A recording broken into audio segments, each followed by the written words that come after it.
বাংলাদেশে অনেকে এখন আতঙ্কে আছেন, কারণ কয়েকদিন পরপরই ভূমিকম্প অনুভূত হচ্ছে। বিশেষ করে গত 2 সপ্তাহ আগে শুক্রবার যে ভূমিকম্প হলো, এতে করে সবাই অনেকটাই ভয় পেয়ে গেলেন।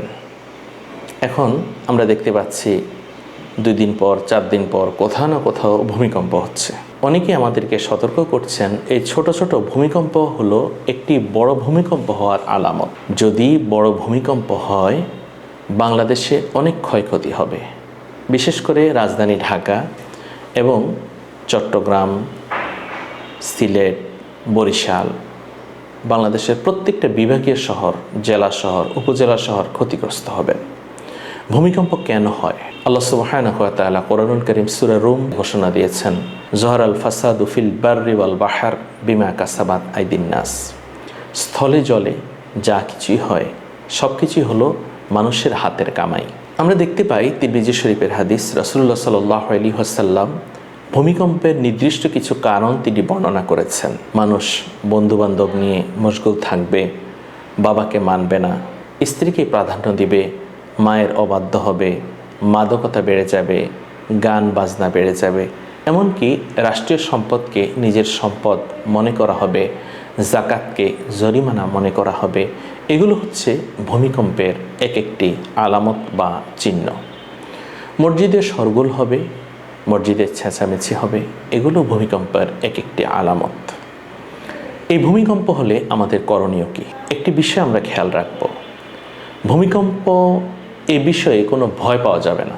কারণ ভূমিকম্পে যদি কেউ মারা যায়, ধরেন পাথর পড়ে অথবা যদি ভবন ধসে কেউ মারা যায়, তাহলে রাসূলুল্লাহ সাল্লাল্লাহু আলাইহি সাল্লাম বলেছেন তিনি শাহাদাতের মর্যাদা লাভ করবেন। অর্থাৎ ভূমিকম্পে কেউ মারা গেলে তিনি শহীদ হবেন। ভূমিকম্পে বাংলাদেশের অনেকগুলো মানুষও মারা যায়, আর তাদের তালিকায় যদি আমরাও থাকি, তাহলে আমাদের মৃত্যু হবে শাহাদাতের মৃত্যু। মরণ তো একদিন হবেই। এটা নিয়ে ভয় পাওয়ার বা এটা নিয়ে আতঙ্কিত হওয়ার কোনো দরকার নাই। ভূমিকম্প হলে তৎক্ষণাৎ আমাদেরকে যে আমল করতে হবে, আল্লাহ সুবহানাহু ওয়া তাআলা কোরআনুল কারীম সূরা তালাক 3 নম্বর আয়াতে ঘোষণা দিয়েছেন, ওয়া মান ইয়াত্তাকিল্লাহা ইয়াজআল লাহু মাখরাজা। যে আল্লাহকে ভয় করে, আল্লাহর ভয় যার হৃদয়ে আছে, আল্লাহ সুবহানাহু ওয়া তাআলা তাকে একটি সুপথ দেখাবেন।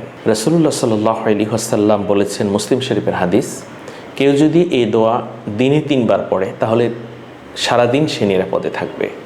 কেউ যদি এ দোয়া রাতে 3 বার পড়ে, তাহলে সারা রাত সে নিরাপদে থাকবে। বিসমিল্লাহি লা ইয়াদুররু মা ইসমিহি শাইউন ফিল আরদি ওয়ালা ফিস সামাই ওয়া হুয়াস সামিউল আলিম। এরপর আমরা পড়তে পারি দোয়া ইউনুস, লা ইলাহা ইল্লা আনতা সুবহানাকা ইন্নী কুনতু মিনাজ জালিমিন। রাসূলুল্লাহ সাল্লাল্লাহু আলাইহি সাল্লাম আমাদেরকে আরও একটি দোয়ার শিক্ষা দিয়েছেন, আবু দাউদ শরীফ 1552 নম্বর হাদিস, আল্লাহুম্মা ইন্নী আউযু বিকা মিনাত তারাদ্দি ওয়াল হাদাম ওয়াল গরাক ওয়াল হারিক। হে আল্লাহ, নিশ্চয়ই আমি আপনার নিকট আশ্রয় চাই উঁচু স্থান থেকে পড়ে এবং কোনো কিছুর নিচে চাপা পড়ে এবং আগুনে পুড়ে যাওয়া এবং পানিতে ডুবে যাওয়া থেকে। রাসূল সাল্লাল্লাহু আলাইহি সাল্লামের শেখানো হাদিসের দোয়াগুলো আমরা আমল করতে পারি। আরেকটি বিষয়, তাবরানী শরীফের হাদিস, যখন ভূমিকম্প হবে অথবা কোনো আযাব গজব হবে, বিপদ দেখা দিবে, তখন আমরা আজান দিব। আল্লাহ সুবহানাহু ওয়া তাআলা ভূমিকম্প থেকে আমাদেরকে, আমাদের স্বাধীন সোনার প্রিয় মাতৃভূমি বাংলাদেশ এবং সারা বিশ্বের সকল মুমিন মুসলমান এবং ধর্ম বর্ম নির্বিশেষে সবাইকে আল্লাহ হেফাজত করুন।